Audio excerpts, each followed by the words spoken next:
Hey everybody, it's Jeremy. Welcome back to EA Tetragrammaton, where we are playing It is turn 144. Okay, right into things. Flame 9 has successfully powered himself in water. This is important. We're utilizing Flame 9 to as kind of like a couple of different cross paths, both fire and death, and then fire and water. Specifically, in this case, we're using fire and water to create rune smashers for additional penetration. Basically trying to get our penetration up to the point to where it beats anti-magic, basically. I say beats anti-magic, negates anti-magic. Summoned some Kusarikus. Vampire 35 was mentally attacked by an enemy mage and killed. This is actually the first successful mind hunt in quite some time. Vampires are... We've been treating our vampires way more expendably than our liches, right? Our liches get magic resistance gear, etc., etc. I think I'm going to start adjusting this by adding in a... amulet of anti-magic into the vampires mix. Very simple adjustment for us. Some corpse man construction, Kusarikus, another Apkalu, more Infernal Tempest, more corpse man constructions, Curse of Blood, Arcane Probing, found nothing. Augury, found nothing. We're probably not going to do a whole lot more of this, but we're kind of leaving it on for now.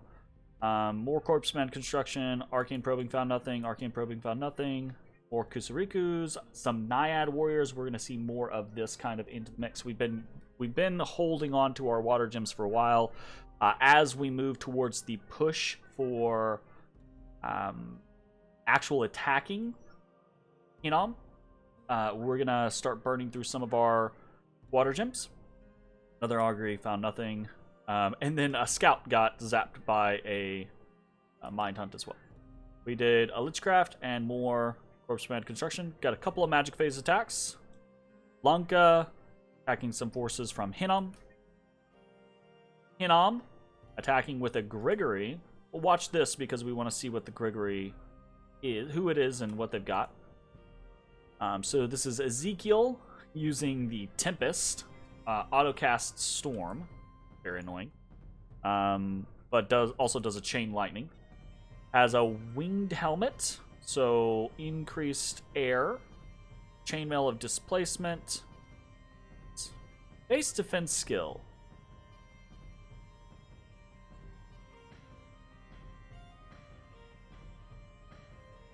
What? Didn't have a fucking shield. How does he get 35 having a 14? Experience plus 3. Okay, so that should put him up at 17. Weapon defense modifiers. Defense is plus 6. Okay. So 17 plus 6 is going to be 23. Then armor plus shield modifiers plus 11. What? Chainmail of displacement is 3. So that should be 26.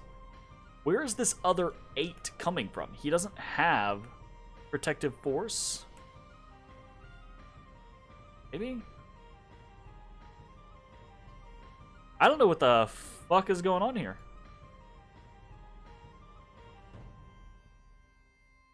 Yeah, what? Protective force 20? Maybe it has to be like the gift of the Kurgi, that it's... yeah, okay, so it counts as a shield? I guess? Huh. It's a fucking crazy ass item, honestly. Okay, cool. Gotcha. Woofa doofa. So, obviously there's nothing that this group is going to be able to do. He's actually doing things. Oh, okay, so he's coming in doing Wrathful Skies. Gotcha. Mist Form, Astral Shield, Blesses, and he's actually set to Nice. His shock resistance is 41. Yeah, that's a fucking scary guy right there. Actually killable though. I mean the defense is very, very strong, but the right combination of stuff.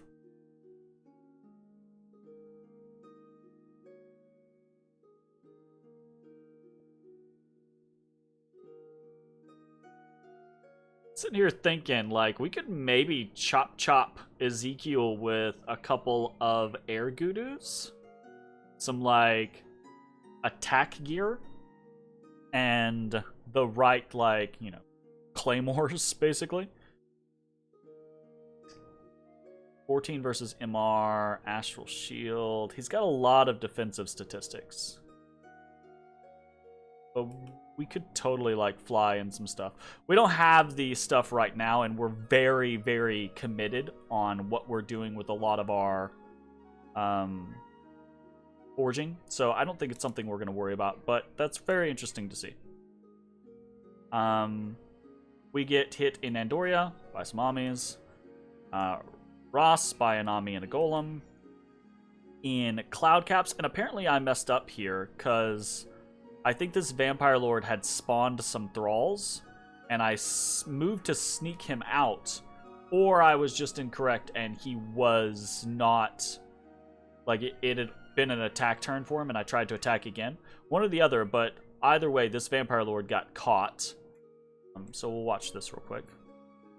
We know what the outcome is, but we'll see, is he trying to soul slay us, or does he kill us? Yeah. Body Ethereal, Personal Luck. Like he's coming in to cut people down.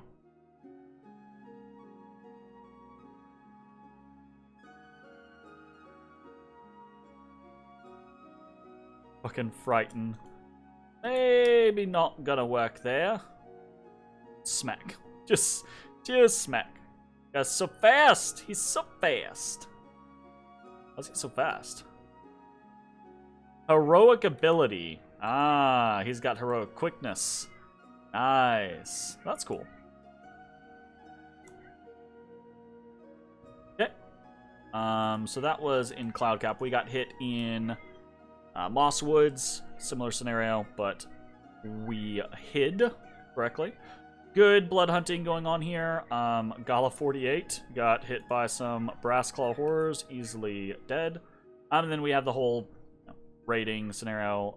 We get hit in Turtle Glades, lose. We hit in Jorgar, win. A Heliophagus in Wetlands. We've taken Misty Bogs. We get hit in Sciatica and lose. We get hit in Modern Weld and lose. Lanka attacks Hinnom in Hinnom and loses. There's a very light amount of PD. We get hit in Comsath. We have taken Barren Crags. We take Delufe. Get hit in Anglovania. Taken control of Eterol. We get hit in Range of Shadow. And there's a fight in. So nothing super cool or interesting. Just the magic phase mistake on my part. Misfortune in Kunaral. Dominion +4 and Order +1 in Perenna. And then some Unrest in Sawdearth. We got discovered again in freaking, because he's just blood hunting. We got discovered in Lanka's lands again. But we actually discovered one in our lands as well. Okay. So what are we doing this turn? Ah ha ha ha ha ha. We've got over 1,000 nature gems. Is about time. Is about to happen. So, not this turn, obviously, but next turn, we are going to try to steal Gift of Health. Hopefully, basically permanently. And we will have to see how that goes. Yeah. We've got a lot of movement elsewhere. Most of most of this is just our normal shtick, just raiding, right? Raiding, counter raiding, raiding into Cloud Cap with Vampire 7 or 37. We're just moving Elder 64 with thralls deeper into his territory until they get killed. Attacking into Turtle Glades, attacking into Caves of Madness. Actually, I think I might want to alter that. I think it might. I can go here and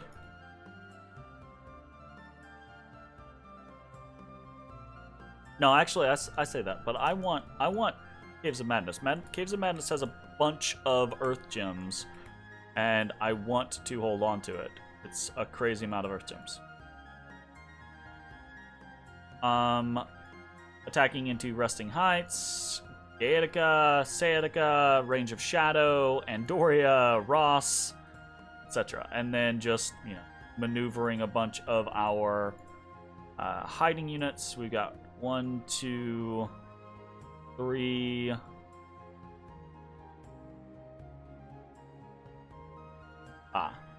Guy does not want to siege Misty Fog. 4. Got 4 people sneaking.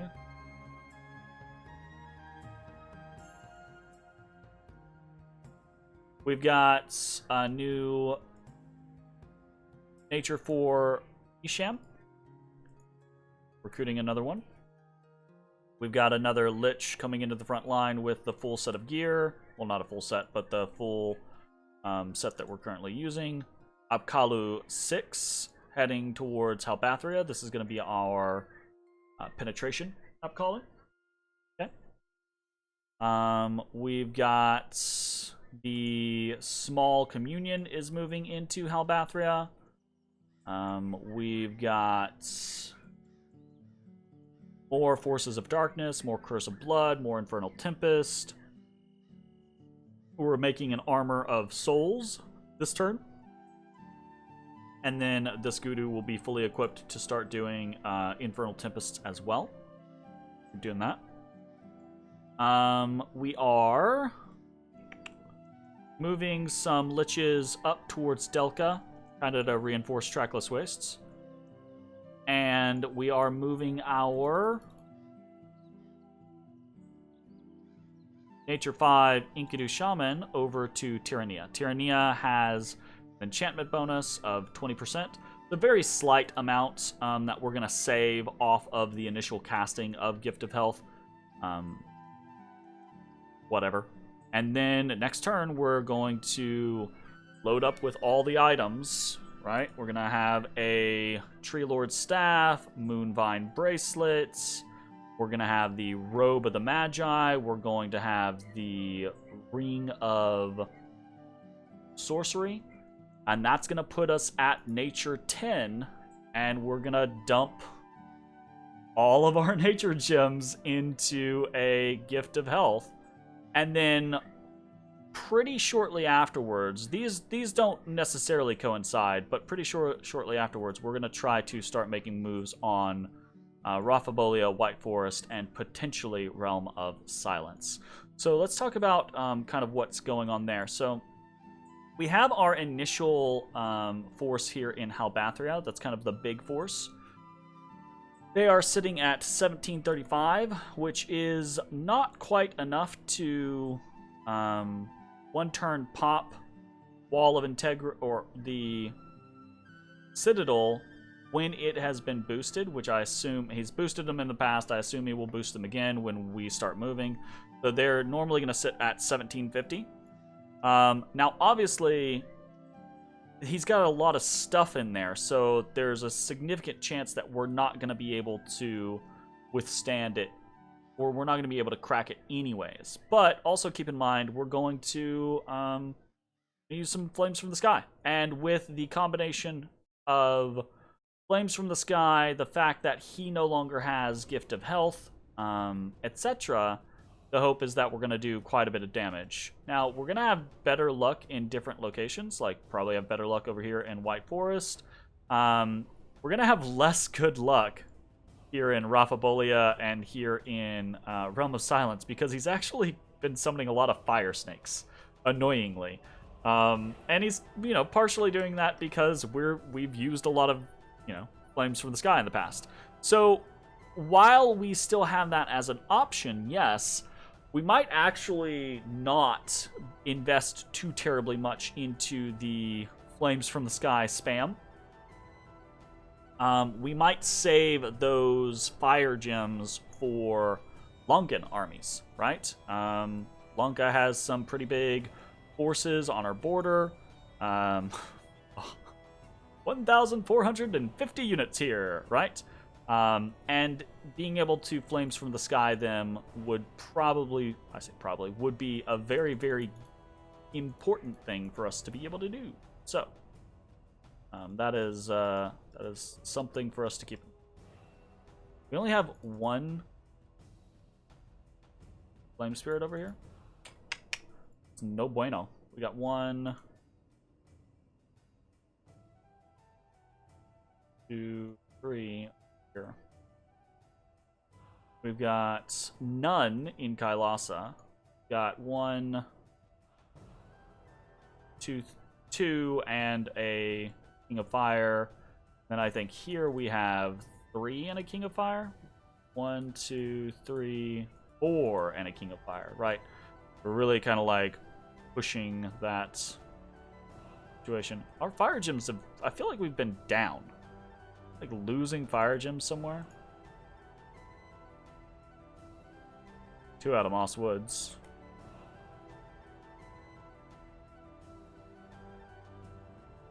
One out of Devil's Furnace.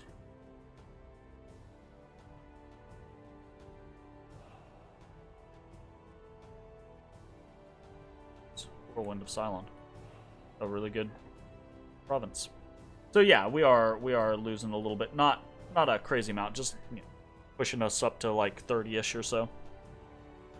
So like I was saying, we are moving towards, we're trying to build up our siege strength. Part of how we're doing that is we're going back to summoning Naiad warriors, and in a lot of places we're also summoning Yetis, but I don't think we have any here in Halbathria, so we're not going to start. We're only summoning Yetis into locations that we already have Yetis. Yeah, and we don't have any here. So there's that. So we're summoning more Kidnids, right? We're going to be bringing in more Storm Demons, and Storm Demons actually have pretty high siege strength because they're flyers, right?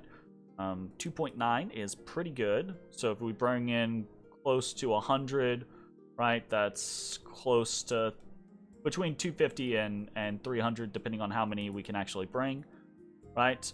So that's a good spike. And then there is, so we're doing Naiads here in Halbathria. We're doing, in Pangaea, we have significantly less, 1358, and in Kailasa, even less, 700. So it's going to be really difficult for us to reach those in the next couple turns, but we're going to move towards it. Continuing, again, Yetis and Naiads here in Pangaea. Yetis and Naiads here in Kailasa, because these locations do have both Naiads and Yetis already. Yetis are pretty solid for a siege, 4.8, and comparatively, the Naiads have very low siege strength, but at the same time, they're, they take a bless they take buffs very, very well. And they have awe, as long as they don't get vaporized by battlefield evocations or flames from the sky or something like that on their way over, then they're very, very strong. Like, for example, Kidnids are going to be super strong on the defensive if we are able to steal and keep Gift of Health. Almost, not even almost, but if we're in a high Dominion location, basically doubling their HP is very strong for them. But you've probably seen, a couple of you with sharp eyes have probably seen already. I've been clicking through here, but we're doing a couple of other things, and that is, I say a couple of other things, but one main other thing, and that is call Anzu. So with all of our Oogalus, which we have 2 in Kailasa, 2 in Pangaea, and 2 in Halbathria, each of them is calling an Anzu. Anzus are a and Uruk only summon. And they're kind of interesting. They're very high in conjuration. They're relatively cheap, only 4 air gems, but you only get 1 of them, okay? But they're a big fucking demonic. You know what? Here, I'll just show you. I don't know why I always like try to sit here and explain. I literally have a setup to be able to show you what these fuckers are. Anzu? Vector. Alright, here you go. So this is what the Anzu is, and like I said, only and Uruk. Very high HP, they're size 6, high strength but mediocre other stats, decent starting magic resistance but not great, okay, pretty okay morale, whatever protection. But you can see they come with kind of like a host of little things, right? They are commanders. They have a head slot and 2 miscellaneous slots, so you can kind of kit them out with some stuff if you want to. I don't know that we're going to, but you can if you want to. But they've got these different attacks. So they've got a whole bunch of different attacks. Talons and bites, very typical. And they're pretty okay because they have high strength, but they're not magical. So there's that. But then they have this flaming breath and this water breath. And both of these are, like, I think beams? Yeah, so they're breath weapons. So they have kind of like an AoE in front of the Anzu kind of target pattern. And they both have different effects, right? And they can both be used in melee. They have a 50% chance of being used in melee.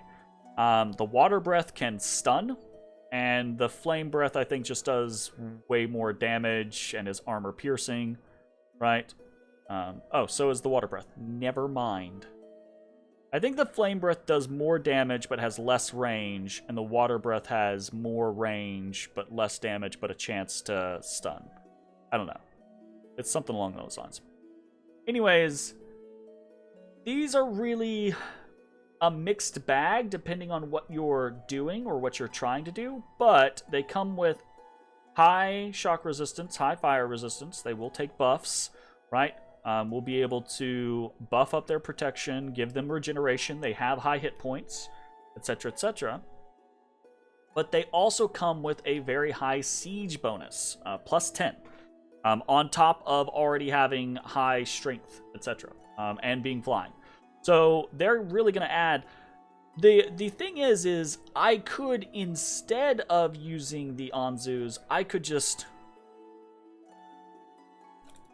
instead of just telling you, I will just show you. I could just get some Great Eagles, right? So it takes 4 air gems to get an Anzu. It takes 8 air gems to get 5 plus Great Eagles, depending on if you've got high enough air, and we do, so we could get 6 Great Eagles.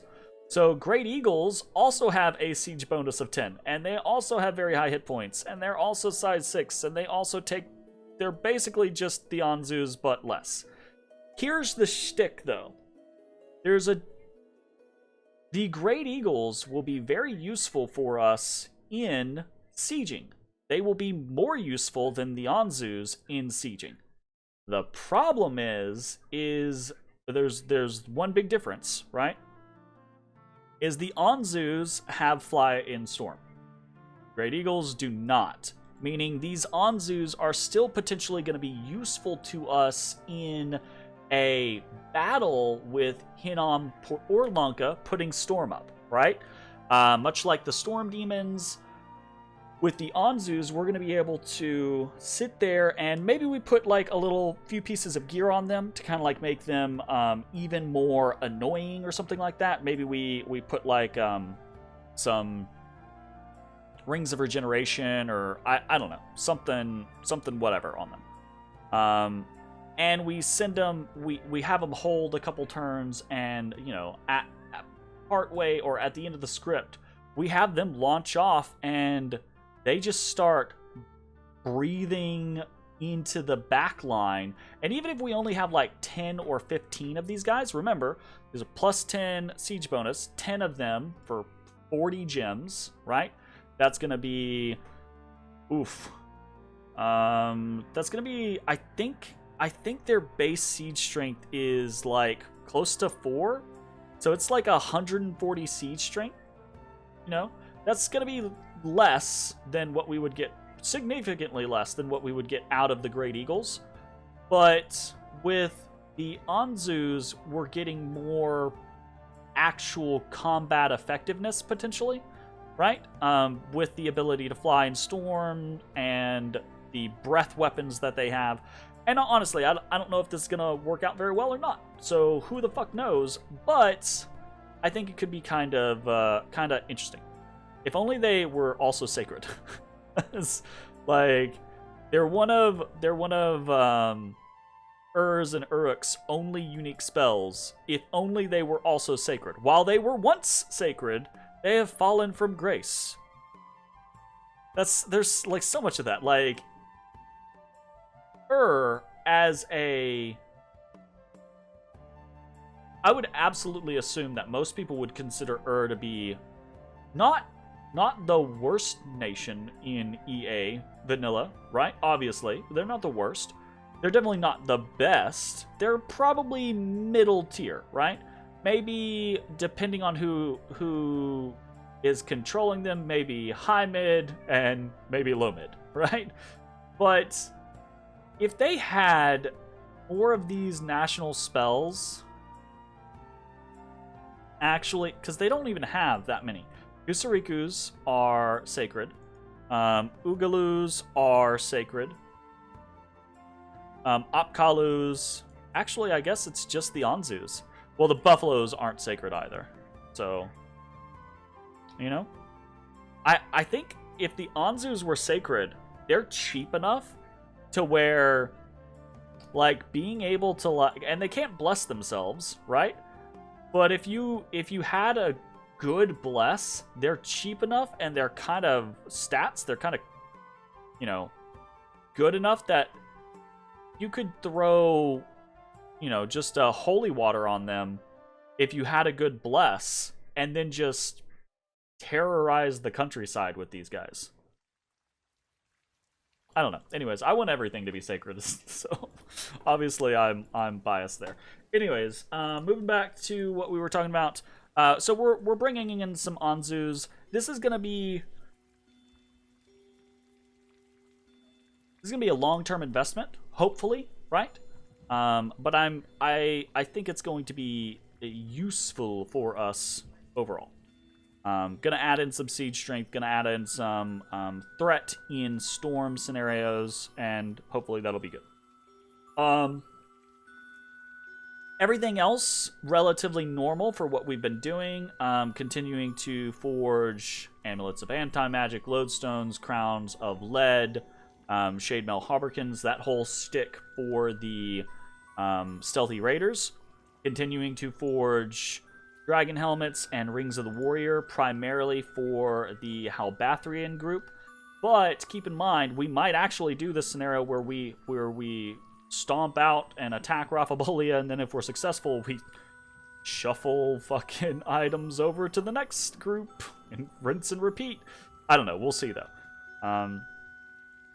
I mean, in a perfect world, we would keep most of this force alive, and then we would just continue moving onwards to something like Hinnom. And then we would outfit the next force and move into White Forest, next force move into Realm of Silence, and then these forces would also be able to carry momentum into other locations, Centania, Lapintha, Saramatia, etc. Right? But I I don't know that... You know what it is. We'll see, basically. Is there anything else that's really interesting that's happening? We're doing our first Rune Smasher. I don't know if that's going to be a big deal or not. Now right here, got a Rune Smasher coming. I'm excited about getting a Gift of Health, so what we're probably going to do, right?